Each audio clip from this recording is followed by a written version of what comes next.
Aries, welcome. I'm so excited to be reading for you, Aries, because you are my last sign. This may be the first zodiac run through I've done. I did a 6 video series one time, and I ran through all the majors. It's called Meanderings. I have a playlist. I ain't told nobody else about it, but if y'all want to check out the Meanderings playlist, I have it in the playlist. In the description or in the comments for the video, I have the majors that I went through on that video. Um, but yeah, y'all, it's my last one. I went backwards through the zodiac because I always start at because I start at the top, or I start fairly close to the top, but then only get like halfway through and I quit. So I was feeling sorry for, like, Virgo, not Virgo, because I've done Virgo like once or twice. Like I said, I get halfway through, right? So I felt bad for Libra and for Scorpio and Sagittarius and Capricorn because those are the four that I definitely don't do. And then I started the Jupiters in Aquarius, so I hit Aquarius and Pisces, so they got a little bit of love. But anyway, this ain't about everybody else, Aries. This is all about you. I ain't necessarily got too much at the bottom of the decks, Aries. So I guess we're going into this fresh. Well, so yeah, it's not there anymore. The Fool, the Initiate, was at the bottom of this deck, so we're going in fresh. I'm gonna give this one more or two more, and then another cut, and then we'll see where we start, and then I'll be done. I'm so excited to be finished. Thank you for being my last, Aries. I don't know if y'all necessarily get that honor too much, but thank you. Starting off with this Ace of Pentacles. This was just at the bottom of the deck, which is interesting. Ace of Pentacles, building something brand new with the Seven of Swords and this Page of Swords. Building something brand new, maybe reclaiming something. Maybe reclaiming your power. Maybe you were given to the wrong things for a long time, and it's like, now you know that you can't do that no more. I'm looking for the Emperor. The Emperor as Aries energy, right? Yes, looking for the Emperor. Oh, there he is right there. Yep, Aries. Okay, well, I got a sneak peek at what that card is. Yep, this was the card at the bottom of the deck. The Initiate, the Fool, the beginning. So we're starting at the beginning for y'all, Aries. What I'm going to be doing is I'm going to be using the Spirit Keeper's Tarot for Pluto, the Wild Unknown Tarot for Jupiter, the Pride Tarot for Venus, and the Kawaii Tarot for Saturn. A lot of these retrograde stories kind of sort of play off of the same thing, but sometimes as we go forward, it modifies what came behind it. And so there are modifiers, and sometimes there's a little bit of a disjunction or a little bit of a difference between stories. Take it as it resonates, as always. But I'm starting with the Pluto because, I love using the SKT to anchor in energy. And so I'm going to leave the Emperor on the table for this one, but I'm going to put it away for the other 3 decks. And basically, I'm going to be recentering the deck around your major arcana, which is the Emperor. Again, if you missed it the first 10 times I said it. I'm going to be recentering the deck around that and then pulling the top and the bottom. So this is the top of the deck. I had it upside down, pulling from the bottom. 1, 2, 3, 4, 5, 6, 7, 8, 9, 10, 11, 12, 13, 14, 15, 16, 17, 18, 19, 20. 1, 2, 3, 4, 5, 6, 7, 8, 9, 30. 1, 2, 3, 4, 5, 6, 7, 8, and 9. Top of the deck. Bottom of the deck. Let's see. 1, 2, 3, 4, 5, 6, 7, 8, 9, 10. Y'all had the 8 of Cups into the 9 of Cups, which is interesting. I just noticed that. Walked away to claim a wish. 11, 12, 13, 14, 15, 16, 17, 18, 19, 20. 1, 2, 3, 4, 5, 6, 7, 8, 9, 30. 1, 2, 3, 4, 5, 6, 7, 8, 9. Ooh, that Wheel of Fortune is going to be the bottom of the deck. Aries, y'all's up to something major, aren't y'all? Top of the deck is the 7 of Pentacles. Bottom of the deck is this Wheel of Fortune. So, Aries, y'all are cardinal fire. Y'all are the spark that gets everything going. But you may be asked to be a little bit more than just a spark. 9 of Swords at the bottom of the deck. Aries, what is this about? Are there people that you can't bring along with you? Is this something unresolved from the past? Well, I don't know. This is interesting. I did not expect that 9 of Swords down there. Maybe like y'all aren't that great at like you could be really, really good at starting things, but not the best at sort of prolonging them.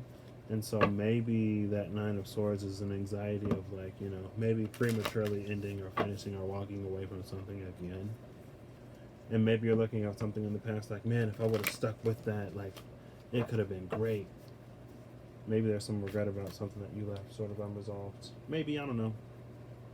Well, we have this Tower, the Seven of Swords, and the Five of Cups. So, either you cut away from something prematurely, or someone cut away from you prematurely, and then it blew up into something big, and I feel like that's where this regret sort of came from. Or it's like, you know, you never fully show up to a situation, and so I don't know if this is the case, but there's almost this energy of like something you didn't get credit for, and like you thought you did this and you thought you did that, and you didn't get the credit you deserved. But there's almost this energy of like maybe you didn't give as much as you thought you did. It's either maybe you weren't appreciated, or maybe you just didn't do as much as you thought you did. And maybe you're feeling like you should have done more. I don't know. I don't know what this is about, Aquarius. Aries, I'm sorry. Those A's got me mixed up today or something. Maybe an Aquarius took credit for your work. I don't know. I'm looking for the Emperor. I just had to remind myself what I was looking for. What does the Emperor look like in this deck? Oh, yes, the other tree. Okay. I was like, what does he even look like? He's a tree. He's a mighty good fella. Doo-doo-doo. There he is. And I got a peek at the card behind him. 1, 2, 3, 4, 5, 6, 7, 8, 9, 10, 11, 12, 13, 14, 15, 16, 17, 18, 19, 20, 1, 2, 3, 4, 5, 6, 7, 8, 9, 30, 1, 2, 3, 4, 5, 6, 7, 8. There's that Queen of Wands. That's y'all's energy. It's interesting. I just said 1, 2, and the way I said 1, 2 reminded me of Toot Sweets from Chitty Chitty Bang Bang. I actually watched Chitty Chitty Bang Bang for the first time because quarantine, very early into isolation. I watched Chitty Chitty Bang Bang and another older movie I can't remember. 1, 2, 3, 4, 5, 6, 7, 8, 9, 10, 11, 12, 13, 14, 15, 16, 17, 18, 19, 20. 1, 2, 3, 4, 5, 6, 7, 8, 9, 30. 1, 2, 3, 4, 5, 6, 7, 8. This is how I do it. This is the bottom of the deck.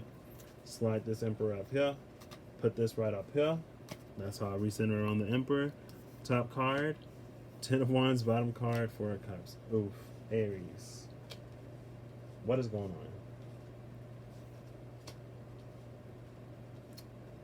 Honestly, Aries, I'm not confused, but I guess this just wasn't what I was expecting. And then we have the Fool card at the bottom of the deck. So it's like over here, it's like 10 of Wands, 4 of Cups, with the Fool at the bottom of the deck. Over here, it's like the Wheel of Fortune, the 7 of Pentacles, with the 9 of Swords. Aries, what is going on? What is going on? What is going on, Aries? I ain't pulled no clarifiers for nobody, Aries, but y'all might be the ones that get a little bit of some clarifiers, because, I mean, I guess when I actually get into it, it'll start to make sense. But just my immediate first impression is like,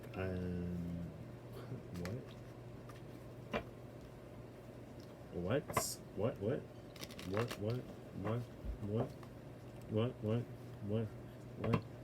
I'm gonna pop some, oh my god, in my... Sorry. Don't report me, Aries, for copyright or whatever. First card at the bottom of the deck is the Queen of Cups, the King of Swords, and this 9 of Wands. This is... I feel like there was one person who was all emotions, another person who was all logic, and there was an inability to sort of reconcile the two. Now, this ain't even got to be two people. This could be you with you. Maybe this was a situation that you were in where you couldn't resolve sort of like the logic and the logic and the emotions of a situation, so ultimately you ended up walking away from it.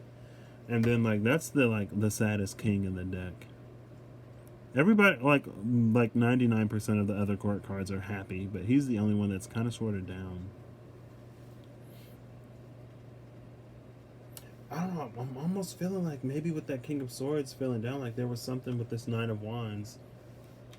It's like something you walked away from, something you gave up on when it got a little hard or a little difficult, and you're wishing you would have fought harder or something. I don't know. I'm so confused, Aries. I'm so confused, Aries. Don't know what to do. Was that the sun and the moon? The moon and the sun. Follow that came out after the Ace of Swords. That's interesting. And then what came out after that? The Six of Swords, and then the Hermit. So it's like maybe the sun separated from the moon. Now the sun is in this hermit mode, or the moon is in the hermit mode, away from the sun. Like, man, maybe I should have stayed. Oh, Aries. Aries. I was excited that y'all were my last one. What is happening? 2, 3, 4, 5, 6, 7, 8, 12, 13, 14, 15, 16, 17, 18, 19, 20. 1, 2, 3, 4, 5, 6, 7, 8, 9, 30. 1, 2, 3, 4, 5, 6, 7, 8. Mars is in Pisces right now. That's y'all ruling planet, and I know Mars don't like to be in Pisces, so maybe that's what's kind of sort of throwing y'all off. 1, 2, 3, 4, 5, 6, 7, 8, 9, 10, 11, 12, 13, 14, 15, 16, 17, 18, 19, 20. Ooh. 1, 2, 3, 4, 5, 6, 7, 8, 9, 30. 1, 2, 3, 4, 5, 6, 7. Did I count 38 or 39 over there? Because it should be 38. 1, 2, 3, 4, 5, 6, 7, 8, 9, 10, 11, 12, 13, 14, 15, 16, 17, 18, 19, 20. 1, 2, 3, 4, 5, 6, 7, 8, 9, 30. 1, 2, 3, 4, 5, 6, 7, 8. Yeah. Okay. So this is the bottom of the deck. This comes here. This goes on top. Top of the deck is the Wheel of Fortune. Taurus literally just got that card. Bottom of the deck is the Ten of Pentacles. Left behind that is the Page of Wands. Aries, I am so confused. Maybe these will be different areas of life. Maybe, because this does not seem very cohesive to me. It's like, well, you got the Ten of Wands and you got the Ten of Pentacles. So, and you got the Wheel of Fortune twice. You got the Wheel of Fortune twice. Oh my gosh. Well, let's see what Venus is up to, because Venus might be the key to all of this. All right, Venus. Through these Pride Tarot cards for my Aries, Sun, Moon, Rising, Venus, Mercury, Jupiter, Saturn, Uranus, Pluto, Neptune, and or Venus and Mars. Show me what's going on. If you resonate with Aries energy, or if this resonates for you, it might be for you, hey? I'm sorry, y'all. I'm just being a little goofy, okay? I'm being a little silly. It's a joke, but what is this about? Because I'm kind of sort of like, what? I'm about to throw my hands up and just be like, what? Queen of Swords, Nine of Wands, and the Hangman. So, in the space of Venus, it's like, this may have been something that was unresolved within you. And maybe because it was something unresolved within you, that you walked away from the situation prematurely. And now you don't know how to return to it, or you don't know how to move forward, or the communication was just like a little harsh. This is interesting. I don't know what this is about. But things have changed. Maybe you've softened up. Because I was literally just thinking about how Scorpio is like the feminine side of Mars. And I don't think Scorpio's reading was extremely... It wasn't that it was bad, but it was like a lot that Scorpio needed to do to take Scorpio out of the deep, dark places that it was in. And now it's almost like Aries may be having to look at Aries and maybe a space of self-evaluation and how you contributed to certain situations. And maybe you're doing that because things are about to change and move, and maybe it's like the way that you used to handle and do things, like you can't do that anymore. Because if you do that, you're going to be There y'all go, right there. You're going to be sort of cheating yourself out of something that could really, really, really work for you. Maybe, I don't know, we'll see. 1, 2, 3, 4, 5, 6, 7, 8, 9, 10, 11, 12, 13, 14, 15, 16, 17, 18, 19, 20, 1, 2, 3, 4, 5, 6, 7, 8, 9, 30, 1, 2, 3, 4, 5, 6, 7, 8, 9. There's the top of the deck. Top of the deck. And then I got the Six of Swords down here. 1, 2, 3, 4, 5, 6, 7, 8, 9, 10, 11, 12, 13, 14, 15, 16, 17, 18, 19, 20, 1, 2, 3, 4, 5, 6, 7, 8, 9, 30, 1, 2, 3, 4, 5, 6, 7, 8, 9. And this will be the bottom of the deck. So the star card is going to be the bottom of the deck, Aries. Oops. Okay, there we go. Top of the deck is the Messenger with the Hierophant. Bottom of the deck is the star card. Left under that is the Six of Cups. So at the bottom of the decks are the Six of Cups, the Fool, the Page of Wands, and the Nine of Swords. And Aries, y'all are not going to make my job easy, are y'all? It's fine. We'll figure this out, Aries. We will figure this out. What do you think you're worth, Aries? That's my first question to you. What do you think you're worth? And if you encounter a situation, there's almost a question of like, will you prove your worth, or will you just cut out when you feel that you aren't being seen or appreciated? It's like when the going gets tough, the Aries gets going. Like, y'all just leave. I'm sorry.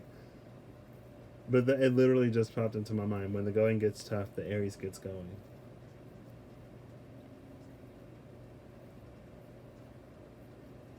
So it's like there's this energy of like there's something that you're hoping for, wishing for, and you're preaching on it.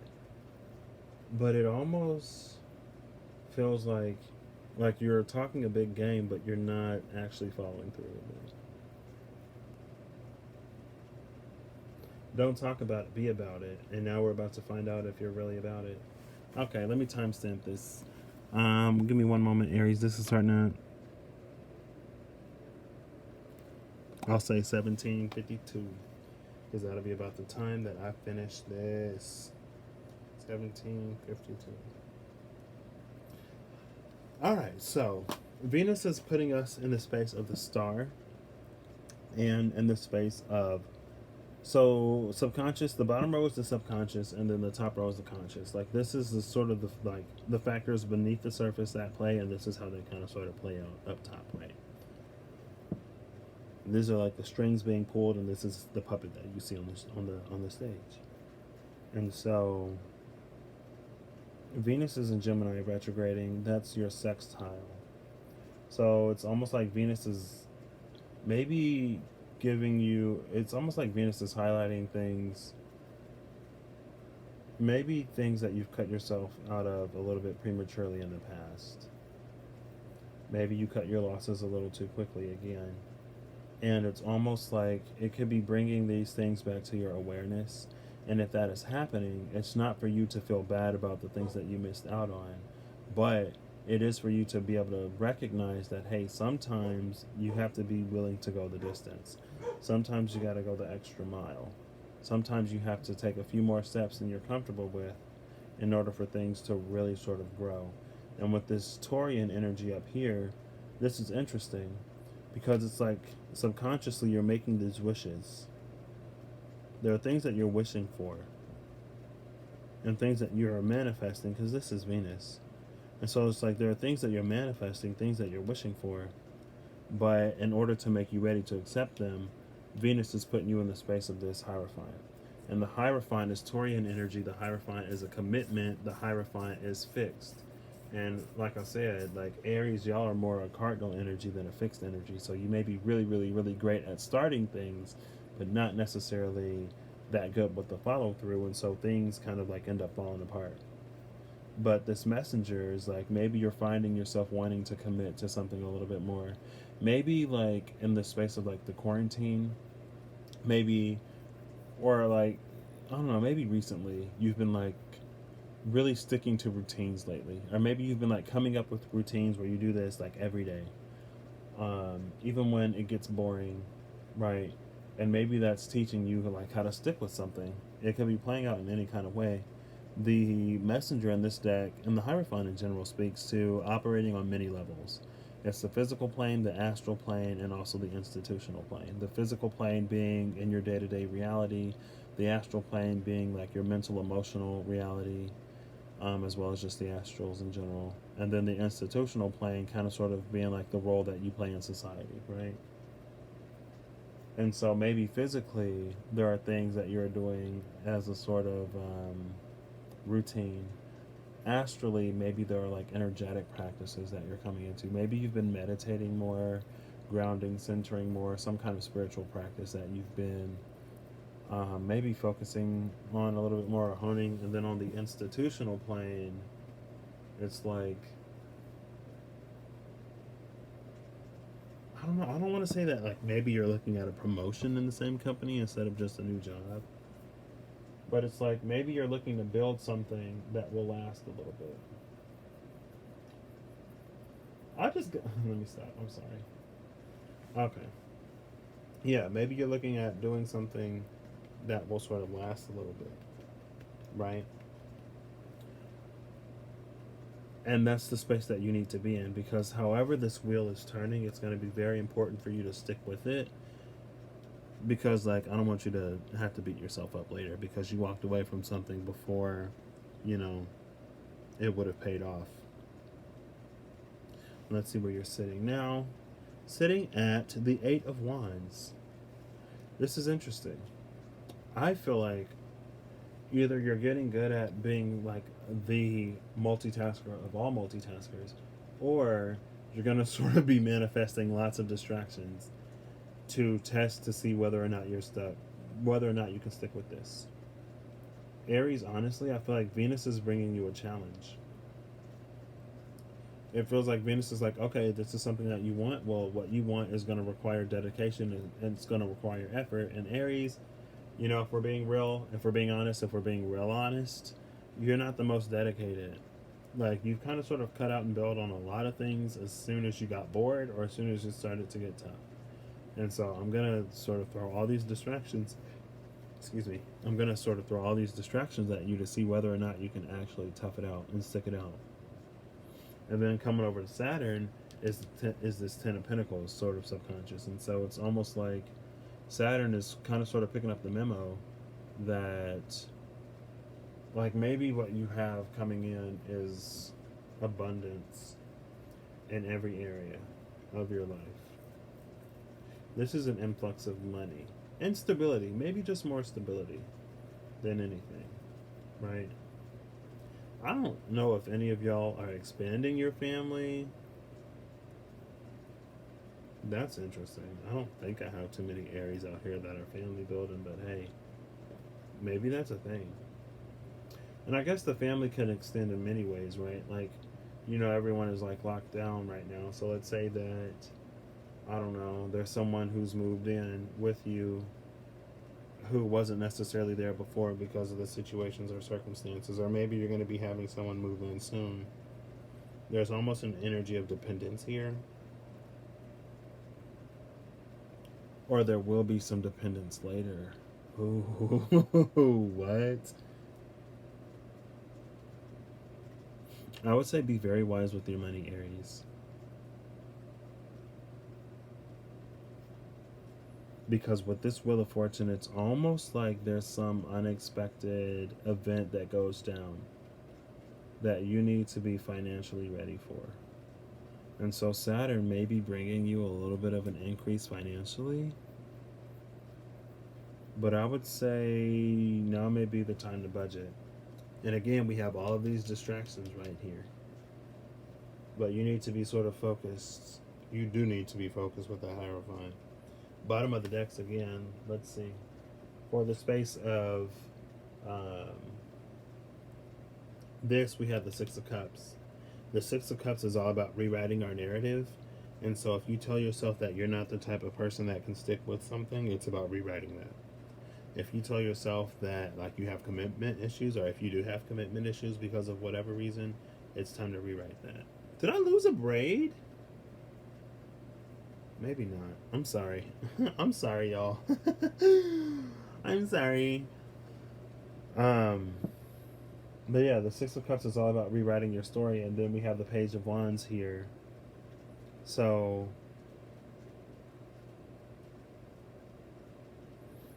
it's almost like, okay, so someone's family may be expanding. Something is going to be happening that you need to be prepared for, right? And then we have the Page of Wands over here. I'm going to just go ahead and flip this. It's the Seven of Swords. Okay. Oof. Oof. Aries. Oof. So the Page of Wands is telling me that there's going to be something brand new that you want to do. And then you have this Eight of Wands right here. So there may be a lot of things looking real shiny. And if Venus is challenging you and testing you, then Saturn might be doing the same thing. Because we have this Page of Wands at the bottom of the deck, but the Seven of Swords is right here. And this is almost like the energy of you cutting out again before it's your time.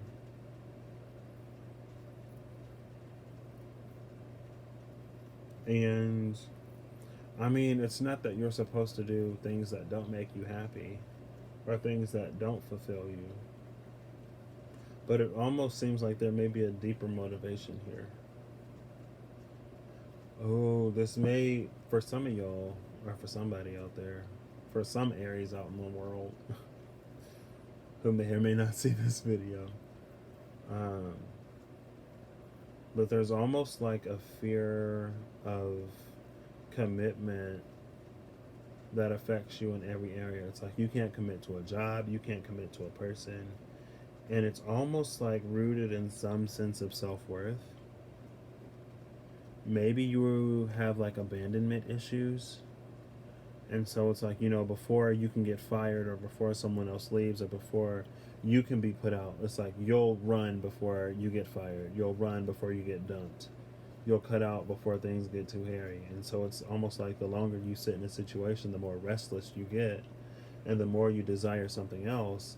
But it's not necessarily because the thing that you're involved with isn't for you or isn't good for you or isn't meant for you. It's just because like you have this abandonment issue, you have this fear of commitment that sort of kicks in and makes everything else look really appealing. And that would be why you manifest all these distractions. And that would also be why this is feeling like more of a challenge of whether or not you can stay committed to something. And with that Six of Cups, that would be definitely you going back and doing some inner child work to see where it is that that fear sort of stems from. And then coming over to Jupiter with this Four of Cups down here, this is like perfect. Because this is illuminating what it is that is kind of sort of holding you back. Maybe like you don't fully give to anything. Right? So far we have majors, wands, swords. You have every element already. You already got all the elements. You got pentacles, you got swords, you got wands, you got cups. And then you got major. Major changes coming in. But major changes like this coming in require major change on your part as well. And with this Ten of Wands, I feel like there's this feeling of it's more hassle than it's worth.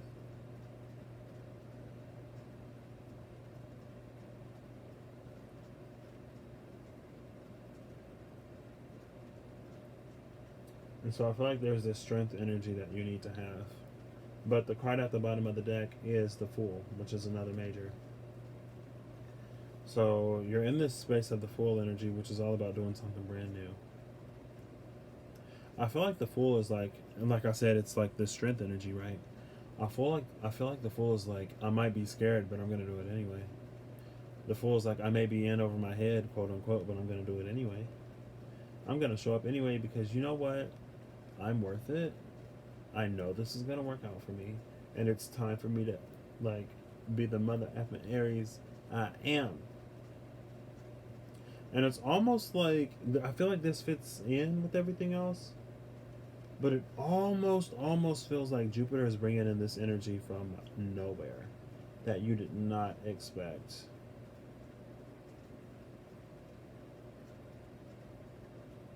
And again, Aries, like, I feel like there's a difference between, like, realizing when you sort of self-sabotage because of a fear of commitment or because of abandonment issues, and realizing when something actually doesn't serve you anymore and when it's time to cut your losses.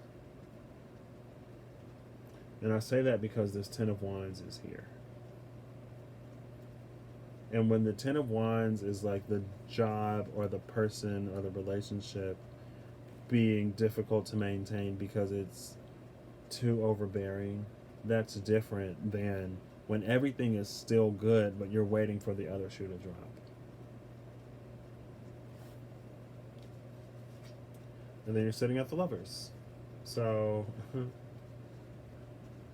it could stem from relationships, but I feel like this, more than anything, is you making a choice. Either you're going to stick with it or you're going to say it's too much and you're going to give up. And I feel like, did I take the thumbnail? Did I take the thumbnail?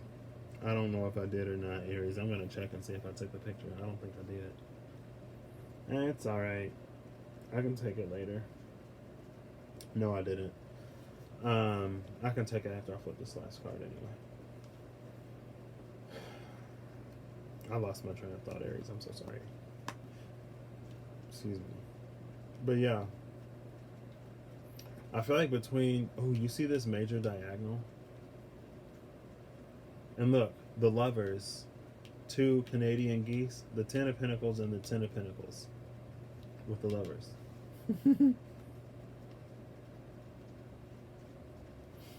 So Pluto already conjuncted Saturn once. And that's what put them in the similar space.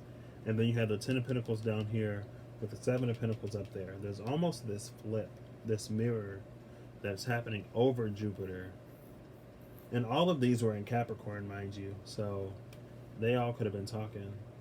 Like, hey, Aries is wanting this to happen. It's like, Aries wants that, but that requires so much dedication. And then Pluto's like, yeah, I know.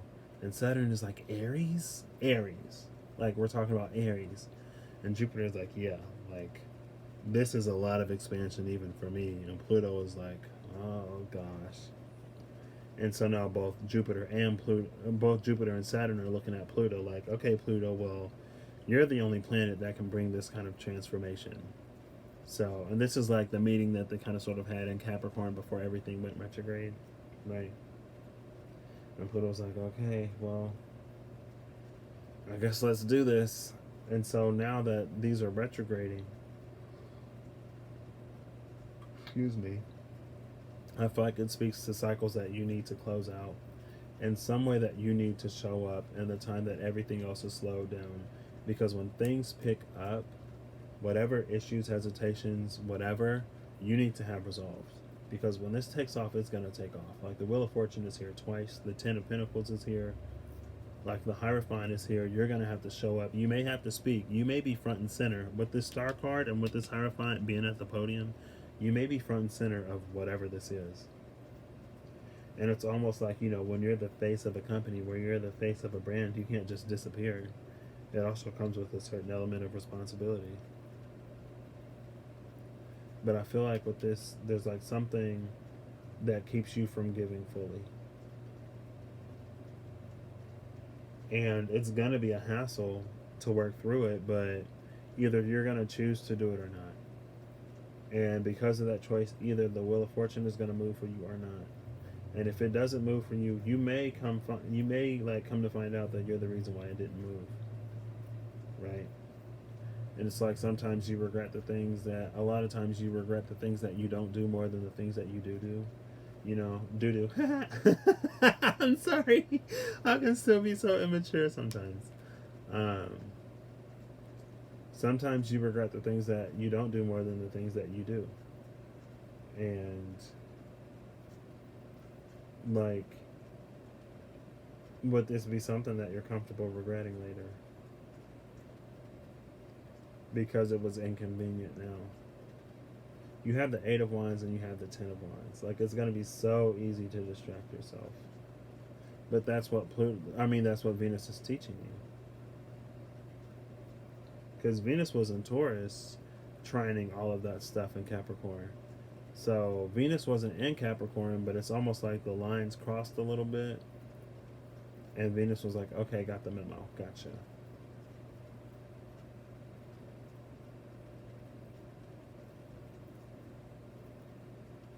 And with this Eight of Wands, this is going to be stuff that you want, or it's going to be stuff that you wanted in the past. And again, that Page of Wands is sitting at the bottom of the deck. So over here in the space of Pluto, we have the Wheel of Fortune sitting at the bottom. So there's almost this link between the Ten of Pentacles sitting at the bottom and then the Seven of Pentacles sitting up top, because we have this 10 and this 10. This Wheel of Fortune and this Wheel of Fortune.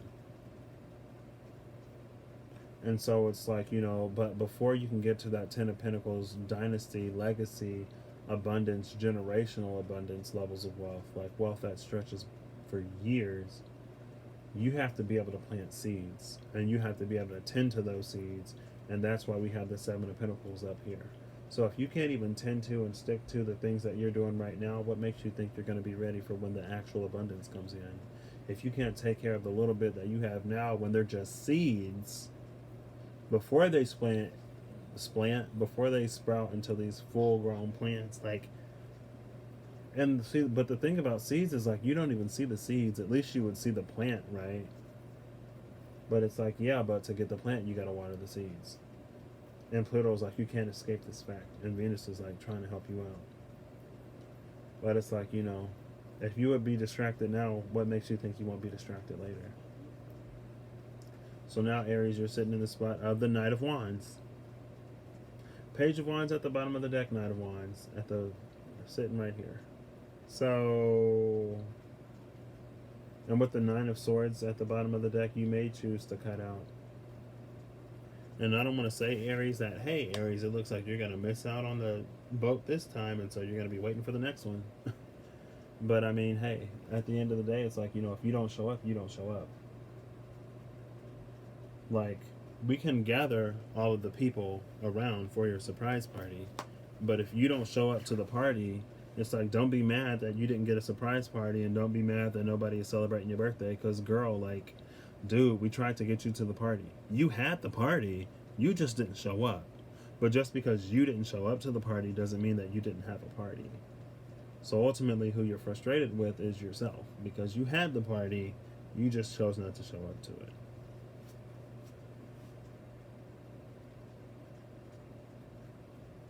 There's almost an energy of misplaced. Something is misplaced, Aries. Misplaced worries, doubts, fears, and emotions. Something is misplaced. I don't know what it is. But as long as you continue to not acknowledge or accept it, I feel like it's going to be difficult to move on.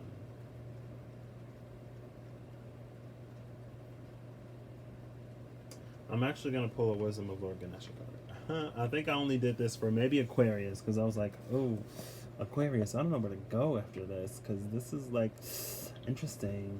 I'm going to pull one for y'all, too, because I'm just like, I don't want to leave it like this. I don't want to leave it like this. Don't want to know.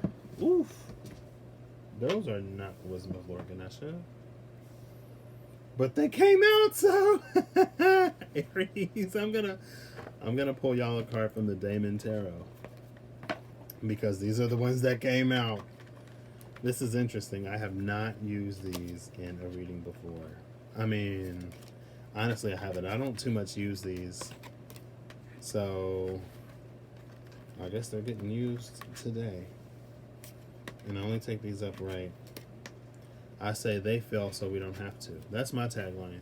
Daemon Tarot, they fell so we don't have to. Okay, let's get some guidance for Aries. And I'm going to have to read the book. Let's get some guidance for Aries, because, man, I don't know.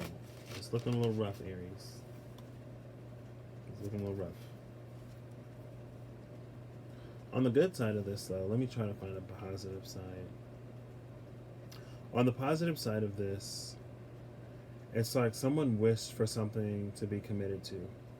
I feel like there are some Aries that maybe like you're doing this, and so it's like, you come into this space of commitment, and because of that, things begin to take off in many directions, and then you have this sort of like blossoming abundance that is playing in the subconscious here, and so it's getting you to move in lots of different areas, or it's putting you in a power. It's like with this, it's like you're coming into your sense of self-worth. This is a lit sense of self-worth down here, and then because your self-worth is lit, you're manifesting all of these sort of opportunities, right? But it's like some of these opportunities are going to be better than other opportunities, so it's going to be important for you to know sort of what aligns with you and what doesn't align with you. And with this Four of Cups and this Ten of Wands, this is just going to be the fact that, like, you can't take everyone with you along your journey. There are some things, some people, some situations that you're going to have to leave behind for Aries. And I'll just take whatever falls out. If nothing comes out, then I'll pick one. And yeah, with that Ten of Wands and this Four of Cups, it's like, you can't allow what other people will say about you to hold you back. And you can't allow other people to hold you down anymore. And with this Lovers, I feel like that's more of a self-love. And that's you deciding and choosing that you're going to continue to do what's best for you. And then because you've done all that, you have this Wheel of Fortune coming out again, where it's like this wheel, like this is the big wheel, this is the small wheel, this is a wheel inside of a wheel. And with the smaller wheel inside the big wheel, it's like how the second hand has to move around the clock. Like the second hand has to move 360 degrees to move the minute hand 1 degree, right? And then the minute hand has to move around the clock at the same time to get the hour hand to move. And so it's like you're doing lots of movement on a smaller scale that is also moving things on a larger scale that is bringing life to all of these seeds that you've planted. But you're also sort of finding an ability to stay grounded and stay centered as everything else has changed. And because you've done that, you're sort of coming into this element of play. And it's because like you're in such a beautiful space that you're just manifesting like everything, and you're showing up and you're being committed and you're doing all of the work that you need to be doing. Now this may be the case for some of y'all, but I feel like more often than not it's a little heavier. So I'll give this 3 more shuffles and then a cut, and I'll pull the card at the bottom of the deck.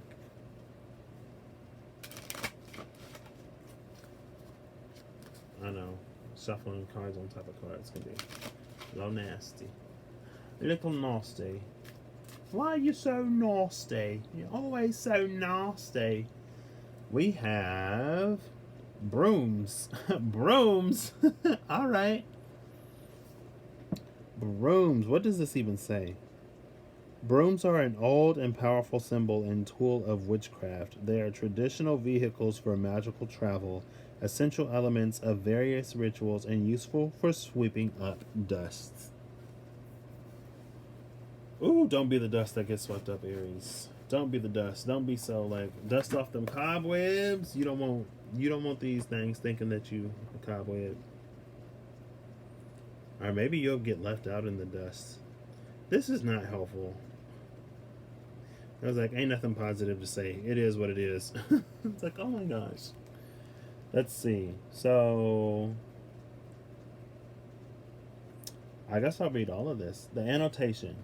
There are a few entries in this book that are not demons, but are no less powerful symbols. In addition, there are very few symbols of magic more recognizable than the broom.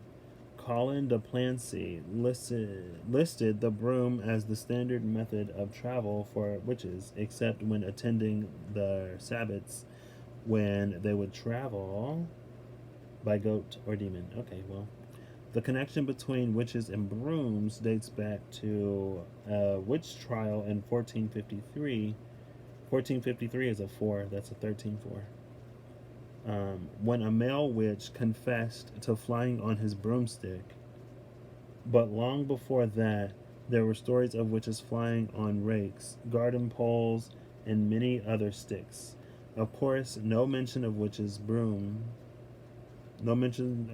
broom is complete without mention of the flying ointment purportedly used by some witches to make their broom lighter than air, or perhaps to give the witches an altered perception of weightlessness.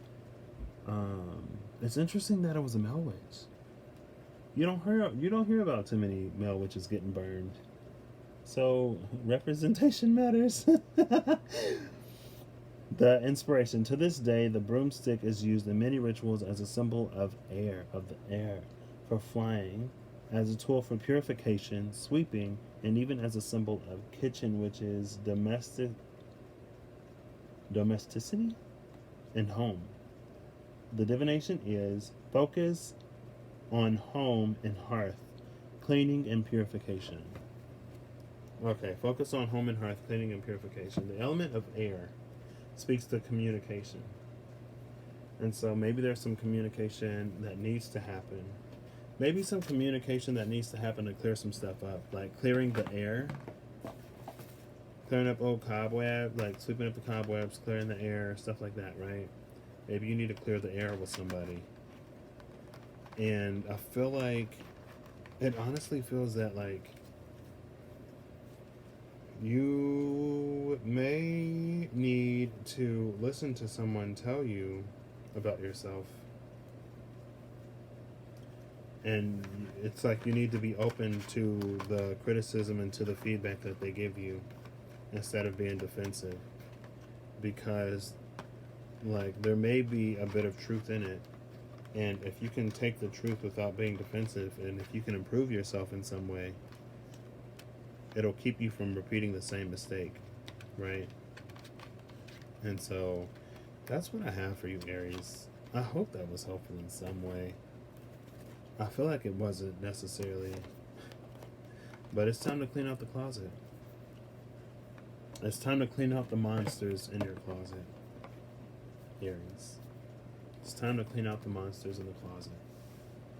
So, all of the best. I hope you have a good whatever whenever you see this. And as always, on this channel, The Hierophant, it's me, Patrick. And that was your retrograde sort of reading. And maybe I'll title this Aries, Cleaning Out the Closet or something. I don't know.